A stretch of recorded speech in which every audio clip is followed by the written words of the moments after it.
Assalamualaikum warahmatullahi wabarakatuh. Salam sejahtera. Halo sedulur ISK Podcast. Senang sekali hari ini saya Ita Berlian bisa hadir menyapa Anda. Dan kali ini kita akan membahas satu topik yang menarik sekali bersama tamu yang sangat istimewa. Halo Pak Putut, apa kabarnya? Alhamdulillah baik, Mbak Ita. Oke, dan Pak Putut Winarno ini beliau selaku Kepala BKP SDM Kabupaten Kudus. Kegiatan bagaimana Pak? Alhamdulillah untuk kegiatan saya atau BKP SDM ini. Kegiatan Pak Putut ya. Juga kegiatan dari BKP SDM. Ya, kan berkaitan ya Pak ya? Betul. Alhamdulillah Mbak, sebelumnya saya ucapkan selamat pagi. Assalamualaikum warahmatullahi wabarakatuh pada seluruh pemirsa ISK Podcast. Terima kasih sudah diundang Mbak Ita dan ISK. Untuk kegiatan kami di BKP SDM ini, itu di bulan November Desember ini saya sibuk banget Mbak. Wow. Gitu. Karena yang terakhir kemarin ini rekrutmen untuk pengadaan P3K, calon ASN. Hampir 2000 pendaftar di kami itu. Nah untuk tesnya kemarin itu ada di Solo, ada di Jogja, ada yang di Jawa Timur, ada yang di luar Jawa juga ada itu. Jadi kami untuk bulan November Desember ini hampir hari Sabtu dan Minggu itu tidak pernah istirahat gitu. Setiap hari bekerja Pak ya. Ya karena tinggal bagaimana target kita memaknainya. Betul. Itu sebagai pekerjaan yang berat atau sebagai pelayanan untuk masyarakat. Ya karena gini, kalau itu dianggap pekerjaan rutin, pasti akan membosankan dan mungkin akan semangat akan turun gitu. Tapi kalau dilihat ini, banyak orang yang harus kita layani ya gitu. Terus akhirnya ya itu tadi Sabtu Minggu masih ada pekerjaan, ada tugas gitu. Kemarin aja untuk yang ke Jogja sama ke Solo itu hari Minggu sudah berangkat.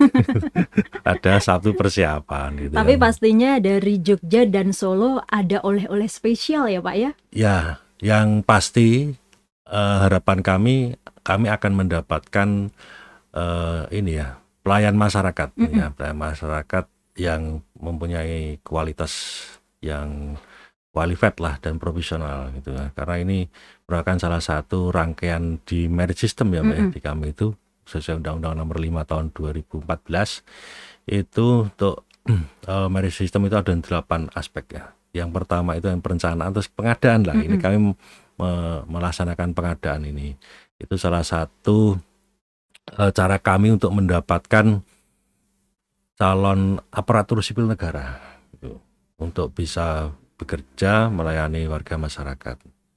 Sesuai dengan kualifikasi yang sudah ditentukan. Sesuai dengan kualifikasi kompetensinya gitu. Karena beberapa ada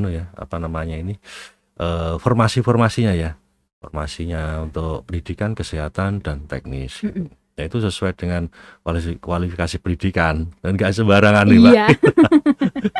Tahapannya panjang Pak. Jadi tidak cuma November Desember itu. Kami sudah mulai dari bulan Agustus sebelumnya sudah untuk perencanaan di tingkat pusat. Kemudian di tingkat daerah kita mulai itu di bulan Agustus September. Puncaknya kemarin nanti mudah-mudahan kalau tidak ada halangan, tidak ada pengunduran waktu dari pemerintah pusat, di tanggal 15 atau 16 nanti akan pengumuman yang kemarin hasil tes kompetensi itu nanti diumumkan di tanggal 15-16. Oke, mudah-mudahan semuanya lancar ya Pak ya. Doa panjenengan, doa semua dari seluruh warga masyarakat. Nah kalau tadi kan Pak Putut menyebutkan ya terkait dengan perekrutan P3K ya. Ini kan tidak lepas dari fungsi pokok tugas dari BKP SDM. Nah, sedikit mereview Pak, tugas dan kewenangan dari BKP SDM itu apa saja sih Pak? Ya, BKP SDM ini kan unsur penunjang. Jadi unsur penunjang di bidang pembantu bupati lah, pembantu bupati Kudus di bidang kepegawaian, pendidikan dan pelatihan. Tentunya untuk aparatur sipil negara. Nah, di kami itu di kami terutama saya, Mbak, itu saya punya nilai target nilai yang harus saya capai ini. Jadi setiap 1 tahun mulai dari awal tahun saya itu melakukan perjanjian kinerja dengan Pak Bupati. Nah, begitu diisi perjanjian itu ada 3. Ada 3 itu untuk indikator kinerja utama. Dan target itu harus saya penuhi gitu.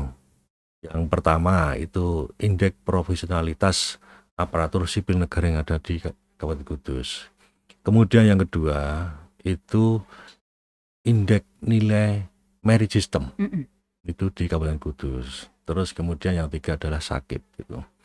Nah, ini yang saya juga berterima kasih sekali ya pada seluruh warga masyarakat Kabupaten Kudus dan juga seluruh teman-teman ASN yang ada di lingkungan pemerintah Kabupaten Kudus. Jadi nilai merit system di kita di kami itu awal Maret dulu, Mbak. Iya. Penilaian sementara itu nilainya 98,5. Maret 2023 itu. 98,5. Kategorinya apa itu, Mbak? Kategorinya buruk sekali. Nilai 98,5 itu buruk sekali. Buruk sekali karena nilai tertinggi itu 400. Oh. Bukan 100 gitu. Bukan 100 ternyata. Ya, 400-nya tertinggi. Kategori buruk sekali. Nah, kemudian kami mengejar di bulan September saya mengikuti diklat latihan kepemimpinan tingkat nasional itu PKN tingkat 2 angkatan 31 di BPSDMD Jawa Tengah gitu. Nah, saya diajari membuka isu dan lain sebagainya, itu isu strategisnya apa. Nah, kemudian ketemu, Mbak, isu inti yang paling strategis itu ternyata apa, manajemen talenta di kita belum berjalan gitu. Nah, kemudian judari terus kami kami jabarkan gitu.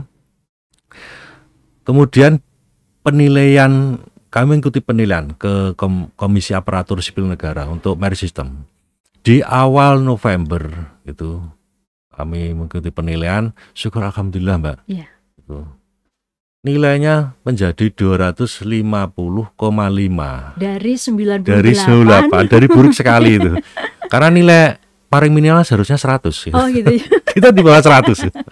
Nah, dapat nilai 250,5 kategori baik. Iya. Gitu. Jadi kurun waktu berapa bulan itu? Kurun waktu 6 bulan ya. Iya, dari Maret ya sampai September. September dikejar lagi. Kemarin kami mengadakan inovasi juga, salah satunya inovasi Janeta ASN-ku, itu kan manajemen talenta ASN Kudus. Nilainya langsung naik, Pak, itu. Berapa kalau yang sekarang, Pak? Sekarang 250,5 itu. Oh, 250,5 kategori baik. Iya. Nah, kemarin hari Kamis Pak Bupati menerima penghargaan dari KSN itu terkait dengan meritokrasi, merit system dan evaluasi untuk jabatan pimpinan tinggi Pratama. Itu ada 2 kategori langsung diterima. Itu hari Kamis siang. Kamis malam lagi diundang sama provinsi. Itu dapat penghargaan lagi yang terkait merit system yang di Kabupaten Kudus, gitu, Mbak. Selamat, Pak, kepada Kabupaten Kudus atas prestasinya. Pasti ini adalah prestasi yang sangat luar biasa, kinerja siang malam seperti tadi Pak. Prestasi teman-teman ASN di Kabupaten Kudus. Iya, semuanya berprestasi. Sabtu Minggu tetap bekerja karena pengabdian ke masyarakat. Nah, tadi Pak Putut menyebutkan ada yang namanya Janeta ASN-ku. Kemudian ada manajemen talenta. Kalau di breakdown secara nama ya Pak ya, talenta itu kan terkait dengan jos-jos lah gitu. Iya, yang bagus-bagus Ya. terkait talenta. Kalau kita menyebut kata talenta itu kan minat, Ya. bakat, Betul. prestasi, Betul. profesionalisme. Ya, Apakah terkait dengan itu, Pak? terkait. Jadi di manajemen talenta ini kan merupakan aspek di dalam merit system gitu.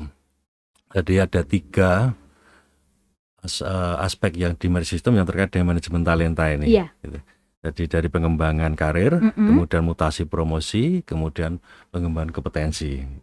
Nah ini sebenarnya nilainya tinggi di sini, di 3 ini, Mbak. Itu jadi kalau kami menyebutnya itu sebenarnya jantungnya dari merit system itu ya 3 itu gitu. Iya. Karena kalau perencanaan, pengadaan itu kan sudah rutin ya. Iya. Nah yang 3 ini yang perlu memang pemikiran dan usaha yang lebih gitu dan kerjasama dari seluruh teman-teman ASN yang ada di Kabupaten Kudus gitu. Jadi manajemen talenta ini itu untuk memilih, untuk menentukan, untuk mendapatkan pemimpin-pemimpin masa depan, gitu. Baik itu dari struktural maupun dari fungsional gitu. Nah di Kabupaten Kudus itu dulu di tahun 2019, Pak, kan itu sejarah kelam lah buat kita. Pandemi. Bukan, OTT KPK 2019 itu. Itu terkait jual beli jabatan gitu kan. Iya. Nah, jawabannya ini, jawabannya melalui inovasi Janeta ASN itu, ini jawabannya. Karena nanti ada penilaian. Itu kita ada dasar hukumnya dari manajemen talenta dan pola karir, peraturan bupatinya sudah ada. Nah, kemudian kita buat itu aplikasi sistem informasi yang berisi nilai-nilai secara objektif. Jadi itu yang diukur itu kinerja. Jadi sistem merit itu, Mbak, itu yang diukur ada untuk menentukan pimpinan atau pemimpin future leaders gitu. Itu yang mempunyai kinerja, kualifikasi dan kompetensi gitu. Jadi tidak hanya sering masuk sergep lebu kantor tok gitu, enggak. Tapi dinilai juga itu kinerjanya juga. Tingkat kedisiplinnya bagaimana. Kemudian kami juga ada pengukuran di situ, di komponen pengukuran untuk pembuatan nilai di Janeta itu ada menggunakan kriteria yang ada di peraturan bupati tentang kode etik dan perilaku ASN. Gitu. Ada 5 kriterianya. Itu kode etik bernegara, kode etik bermasyarakat, kode etik berorganisasi, kode etik sesama ASN, kode etik diri sendiri sebagai ASN gitu. Jadi ada aturannya gitu. Kan tidak bisa sembarangan ya. Kita misal ngomong berbicara kotor atau berbicara jelek lah gitu. Ada aturannya bagaimana berhubungan dengan teman-teman sesama ASN gitu. Nggak boleh ngerasani, kudu rukun, saling bekerja sama, berkolaborasi dan lain sebagainya. Itu juga ada aturannya. Memang kok berat banget jadi ASN? Ya memang berat itu. Pak, maaf Pak. Jadi kalau selama ini masyarakat gitu ya. Jadi ASN itu paling enak. Ya alhamdulillah kalau enak gitu. Padahal ada banyak aturan, banyak aspek yang harus dijaga. Betul, harus dijaga. Berorganisasi juga harus dijaga. Bermasyarakat juga. Kalau ada misal keseripan tonggone, ya kita sebagai ASN punya kode etik bermasyarakat. Ya kalau tahu ya harus datang, terus turut berbelasungkawa, mendoakan, itu bermasyarakat. Tuh, ada kerja bakti ya harus ikut. Kalau tidak itu masyarakat boleh melaporkan loh. Melaporkan ke BKPSDM, Pak si A ini kok kalau setiap ada kerja bakti Mbak mau ikut. Nanti urusan kami itu. Biar respon seperti tadi yang saya sampaikan itu terkikis gitu ya, Pak. Betul. Jadi memang banyak hal yang terutama sekarang untuk pemilu sekarang. Itu ini benar-benar netralitas itu masa-masa yang sangat rawan sekali Pak ya. Betul. Sudah rawan, sangat sensitif sekali. Sekarang aja pakai jari aja. Bahkan foto aja Pak. Ini saya gayanya bagaimana Pak? Foto sama Pak Putut. Kayak aku sekarang. Gak bisa gaya. Oke, moga Pak, terkait dengan manajemen talenta tadi. Ya. Begitu nanti, tapi tentunya gini ya, kita begitu nanti menemukan tahapan sebelum menemukan pimpinan-pimpinan ini, kita harus mengadakan uji kompetensi dulu, Mbak, assessment. Jadi di assessment itu nanti menemukan nilai kompetensi dan potensi ya. Nah, potensi dan kompetensi. Kemudian tidak hanya itu. Jadi nilai kompetensi potensi ini dinilai oleh asesor, gitu. Asesor bukan di kami, bukan asesor, gitu. Nah, setelah itu nanti kami nilai sesuai dengan apa yang ada, gitu. Misalnya kehadiran kami sudah menggunakan sistem namanya si hadir, nggak bisa dihapusi.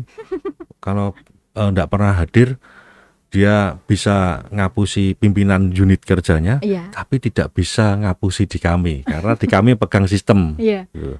Nah, kami bisa lihat itu, sistem ini terintegrasikan dengan Janita. Gitu. Kemudian terkait kedisiplinan, kompetensi, pendidikan, kemudian diklat, itu terintegrasi dengan SIMPEK. Apa itu, Pak?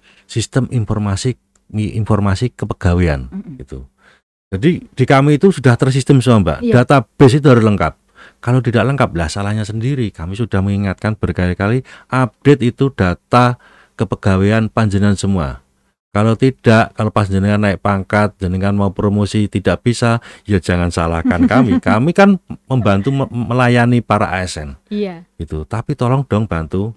Kewajiban panjenengan juga harus dilaksanakan. Kami nanti melaksanakan kewajiban kami untuk memberikan hak panjenengan. Gitu. Sering kali ya, setiap ada sosialisasi selalu saya sampaikan seperti itu. Tujuan untuk apa? Tujuannya untuk ini loh. Kalau pas nanti ada penataan atau proyeksi promosi, itu datanya sudah lengkap. Sudah tidak bingung-bingung lagi ya, Pak, tidak bingung gitu. Kenaikan pangkat harus tepat, gitu, harus diupdate. Terus kemudian nanti pendidikan harus diupdate. Nah, ini karena ada nilainya, Mbak, pembobotan nilai itu. Pendidikan itu kalau nanti dia seharusnya sudah S1, dia masih D3, nilainya kurang. Gitu. Kemudian kalau dia sudah ke S2, belum diupdate datanya, dia masih S1, nilainya kurang. Gitu. Terus kemudian lagi nanti kalau dia sudah mengikuti diklat apa gitu, belum diupdate sertifikatnya, nilainya kurang. Nah, pemeringkatan ini nanti untuk mendapatkan pimpinan-pimpinan itu yang diproyeksikan ke jabatan pengawas ataupun jabatan administrator, itu menggunakan variabel angka yang di sini, gitu loh. Nah, kalau ini nanti tidak lengkap, itu nanti ya nilainya jadi rendah. Gitu. Nah, jadi ada sumbu X, sumbu Y. Sumbu X yang mendatar, sumbu Y yang ke atas, yang vertikal. Nah, begitu nilai kinerja, nilai potensial. Nilai kinerja itu dari SKP, sasaran kinerja pegawai, kemudian kehadiran, disiplin, kemudian yang tadi kode etik tadi, penghargaan, gitu, terus prestasi. Gitu. Penghargaan prestasi itu apa sih? Mungkin gini, ada ASN yang mendapat penghargaan, tapi bukan lingkup masalah pekerjaannya. Misal di luar lingkup berorganisasi, gitu. Olahraga misalnya. Misal olahraga, gitu. Dia dapat prestasi penghargaan di tingkat kabupaten, provinsi atau tingkat nasional. Itu kan patut kita hargai juga, toh. Itu termasuk bagian dari penilaian, Pak, ya? Penilaian, gitu. Nah, kemudian nanti ada lagi inovasi. Inovasi itu kan sekarang biasanya yang dinilai itu yang dapat kejuaraan, gitu. Kami tim TPK ini melihatnya gini, tim TPK itu penilai kinerja yang dulu namanya Baperjakat. Kami menilai tidak fair dong kalau ada pegawai yang sudah mempunyai ide untuk mempermudah pekerjaan di unit kerjanya karena kekurangan ASN ini, kita ini kan kekurangan benernya. Nah, pekerjaan yang seharusnya dikerjakan 10 orang cuma dikerjakan 1 orang, kan berarti perlu inovasi dan kreativitas ini. Nah, itu kalau dilaporkan ini nambah nilai. Gitu. Bisa menambah nilai. Karena apa? Oh, gelem mikir. Gitu. Gelem nata gawean, gitu, dengan keterbatasan. Dengan keterbatasan yang ada ini loh. Gitu. Saya mencoba membuat ini loh, Pak. Nah, ternyata ini bermanfaat untuk OPD-nya atau unit kerjanya. Ini yang bisa kita nilai juga. Di beri penghargaan, nguwongke. iya, di SKPD Kabupaten Kudus ada kan Pak yang seperti itu? Ada Banyak. banyak, cuma kan tidak terekspos ya. Iya. Nah, ini kita menggali itu biar nanti bisa terekspos. Iya. Termasuk kami punya rencana itu untuk ASN Ubud di Kabupaten Kudus di tahun 2024. Oke. Gitu. Nah, ini nanti masuk ke sini. Nah, kalau saya tidak jadi ASN, tidak dapat ASN Ubud gimana? Nah, penilaiannya nanti diperluas. Jadi kandidat di masing-masing OPD sudah ada nilai. Baru Bukan calon kandidat sudah dapat nilai. Kemudian ada pemilihan kandidat sudah dapat nilai. 5 besar dapat nilai, apalagi yang pemenang. Iya. Itu nilai kan lebih besar. Nah, ini formulasi ini yang format ini yang sedang kita olah. Iya. Yang sudah yang menggunakan tadi kedisiplinan prestasi Iya. itu tadi. Nah, yang potensial itu kompetensi-potensi, kemudian rekam jejak yang 4 dari kode etik itu. Dan diklat, terus riwayat jabatan. Kalau nanti temukan sini kriteria tinggi, sini tinggi, akhirnya apa di kuadran 9. Kuadran 9 itu harus dipromosikan, Pak. Iya. Itu harus dipromosikan. Gitu. Jadi calonnya itu sudah ada. Jadi daftar calon yang akan diproses menjabat itu sudah ada rankingnya. Namanya si A, si B, si C. Tuh. Kalau sudah ada namanya, ngapain harus bayar? Iya, Gitu kan harus semakin termotivasi ya Pak betul, ya. termotivasi, kinerjanya harus lebih baik, kompetensinya harus ditambah gitu. Biar apa? Kedudukannya tidak digeser sama orang lain. Bisa jadi nanti penilaian 2 tahun kemudian tergeser loh. Iya. Gitu. Yang tadinya ranking 1 bisa jadi ranking 2. Yang tadinya ranking 3 hilang karena dia melakukan sebuah pelanggaran disiplin. Gitu. Harus berhati-hati. Kalau sudah menduduki kelompok rencana suksesi.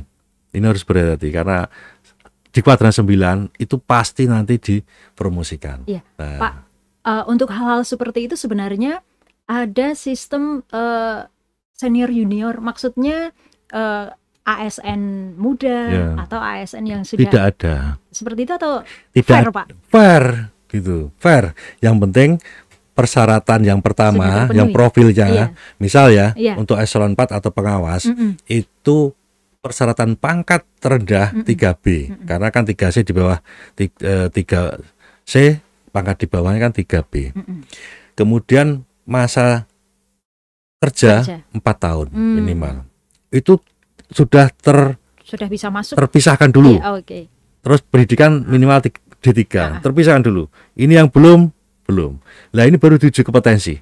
Begitu nanti yang ini sudah diuji kompetensi, dinilai pemeringkatan tadi muncul ada di kotak berapa. Dia di 7kah, dia di 8kah, dia di 9kah. Jadi tidak hanya yang senior. Yeah. Senior nyun sewu. Senior belum tentu kinerjanya bagus. Junior belum tentu kinerja juga bagus. Kita cari yang punya kualifikasi, kompetensi dan kinerja yang tinggi. Gitu. Jadi jangan terus putus harapan. Aku isena malah giwai. Justru. Kalau Anda punya cita-cita untuk berkarir yang lebih, silahkan tingkatkan kompetensi, tingkatkan kinerja, tingkatkan kualifikasi. Nggak usah mikir aku pengen komunikasikan lah, aku pengen nyedai sana. Nggak usah mikir gitu karena sudah ada nilainya. Sudah ada jalurnya, Pak ya. Sudah ada nilainya. Sudah ada wadahnya untuk mewujudkan. Betul. Karir apa yang ingin kita raih, kita dapatkan sebagai seorang ASN. Iya, tinggal kita bekerjalah sesuai dengan ketentuan yang ada. Bekerjalah secara profesional, bekerjalah punya integritas yang tinggi. Udah cukup. Gitu aja. Karena integritas adalah nomor 1. Nomor 1 gitu, nomor 1. Iya Pak. Jadi manajemen talenta ini tujuannya adalah untuk memberikan support, memberikan wadah bagi para ASN. Betul. Di mana nanti secara include, secara hasil nanti juga akan bisa dinikmati oleh masyarakat. Betul sekali, Pak. Gitu. Jadi kalau kita mendapatkan ASN itu yang profesional dan berintegritas, otomatis masyarakat akan mendapatkan pelayanan yang optimal, berkualitas. Pelaku usaha akan mendapatkan pelayanan yang berkualitas, memberikan izin tanpa untuk mendapatkan sesuatu, gitu. Iya. Karena berintegritas, akhirnya pelayanannya menjadi tepat, gitu, cepat, akuntabel. Iya. gitu. Dan gratis sesuai dengan harapan masyarakat. aturan yang Iya. ada gitu. Karena fungsi tugas ASN Melayani. fungsi akhirnya adalah melayani masyarakat. Nah, betul. ketika kita bisa melayani masyarakat dengan baik, pastinya juga membutuhkan proses yang panjang. Panjang lah, ini salah satu untuk Salah mendapatkan. satunya. Saya yakin nanti ke depan itu Kudus akan dipimpin di unit kerja di organisasi perangkat daerah ini akan dipimpin oleh ASN yang berkualitas. Iya. Gitu.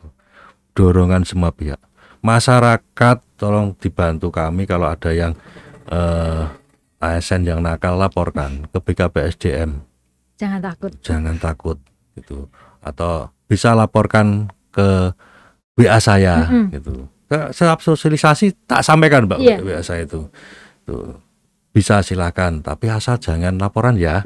Harus ada bukti dong. Kita Iya. harus fair ya, harus fair. Tidak harus secara objektif, Ya. bukan subjektif. Ya, karena untuk laporan juga sudah diatur perbumnya sendiri. Dia harus identitas harus jelas Iya. itu. Dan jangan takut, jangan khawatir.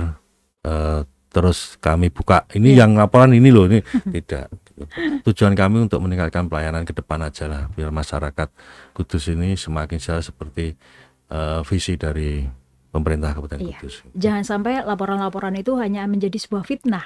Ya, Nah, ini itu harus kita hindari. yang harus dihindari. Ya, Pak, manajemen talenta ini untuk Kudus mulai launchingnya kapan itu, Pak?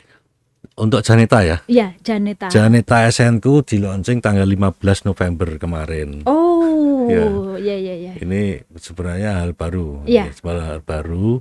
Terobosan baru ini. Ya, tapi baru perencanaan kemudian kami laporkan itu aja nilainya untuk merespon 250. 250. Apalagi nanti harus ini sudah dilantik ya, Iya.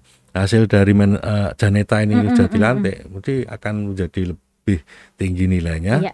Kemudian nanti harapan kami pelaksanaan merit system di Kabupaten Kudus ini akan mendapat nilai tinggi, kemudian tidak perlu lagi ada seleksi terbuka gitu, karena sudah menemukan talent. Iya. Ya talent ini aja dipilih, Tinggal nunjuk. nunjuk gitu. Sudah, tidak perlu ada lagi iya, yang jabatan. Sudah tidak perlu dari instansi ini dicari-cari. Ya. Betul Mbak. Sudah tidak lebih efektif sekarang Lebih ya Pak. efektif, Tinggal ya. tunjuk Tinggal sih. tunjuk. Sudah kelihatan, angkanya sudah ada. Iya. Gitu. Jadi tidak bisa kita ngerubah angka, tidak bisa. Karena di sistem sudah Iya. muncul. Kalau saat ini nilainya sudah 250,5, Ya. siapa tahu nanti akan terus bertambah hingga mencapai angka 400 gitu Pak ya. Harapannya kan begitu. Ya, harapan kami nanti tahun depan itu bisa mencapai angka 300 lah. Maksimal 325 lah. Oke. Biar baik sekali. Tidak cuma baik gitu. Iya. Baik sekali. Ya. Pak, total pegawai di lingkup SKPD Kabupaten Kudus hingga November saat ini berapa sih Ya. Pak? Jumlah totalnya 6.650 gitu. Sekitar angka 900 kalau tidak salah itu P3K. Jadi untuk tahun ini aja kami 557 untuk yang kemarin dites. Kemarin berarti sudah 900-an, hampir 1.000 lah kemarin. Tahun 2021, 22, 23. Kemudian yang porsi paling banyak, persentase paling banyak itu di guru, pendidik, guru. Kemudian yang teknis itu hampir 2.000. Yang fungsional itu termasuk yang ini hampir 2.000. Untuk fungsional guru dan kesehatan itu hampir 4.000. Jadi porsinya memang persentasenya memang banyak di kesehatan sama di guru. Gitu. Ya, dari 6.650 pegawai ini harapannya adalah bisa memenuhi target-target kinerja yang maksimal, yang tujuannya memberikan pelayanan terbaik untuk masyarakat Kabupaten Kudus khususnya. Betul. Pak, dari Janeta ASN-ku, kemudian terobosan-terobosan baru yang sudah diluncurkan, harapannya apa Pak? Ya, harapan kami sesuai dengan ini ya, kenapa kami buat program Janeta SNP itu yang pasti biar agar pelayanan kepada masyarakat ini menjadi lebih baik lah. Sekarang udah baik. Indeks kepuasan masyarakat untuk pelayanan di pemerintahan ini sudah tinggi, sudah tinggi. Nah ke depan lebih tinggi lagi ya. Gitu. Nah perlu adanya orang-orang ataupun talent-talent yang punya komitmen dan punya integritas. Gitu. Yeah. Ya jangan sampai orang yang tidak punya integritas yang melayani. Perlu sekali ini integritas itu memang harus dipegang pertama itu. Kemudian kalau orang sudah punya integritas itu penambahan kompetensi dan kualifikasi itu bisa Oke. Satu motivasi Pak untuk ASN Kudus Pak. Dengan adanya Janeta ASN-ku, jangan sampai motivasinya turun. Jangan berpikir saya jauh dari si A. Nah, tetap mempunyai cita-cita. Berkarirlah sesuai dengan yang panjenengan inginkan. Karena dengan ada Janeta ASN-ku ini, itu akan menjamin karir ASN di Kabupaten Kudus. Oke, terima kasih Pak Putut untuk obrolan kita hari ini. Sangat menginspirasi sekali, dan ini menjadi satu informasi yang sangat penting sekali bagi masyarakat Kudus khususnya. Terima kasih Pak Putut Winarno, terima kasih sudah hadir di ISK Podcast. Terima kasih. Sukses selalu untuk Pak Putut. Matur nuwun. Sekali lagi hari ini saya Ita Berlian bisa berkesempatan ngobrol langsung di ISK Podcast Pak Putut Winarno selaku Kepala BKP SDM Kabupaten Kudus. Kita tuntaskan ISK Podcast hari ini mengupas secara cerdas. Sampai ketemu lagi di episode selanjutnya. Saya Ita Berlian, terima kasih. Wassalamualaikum warahmatullahi wabarakatuh.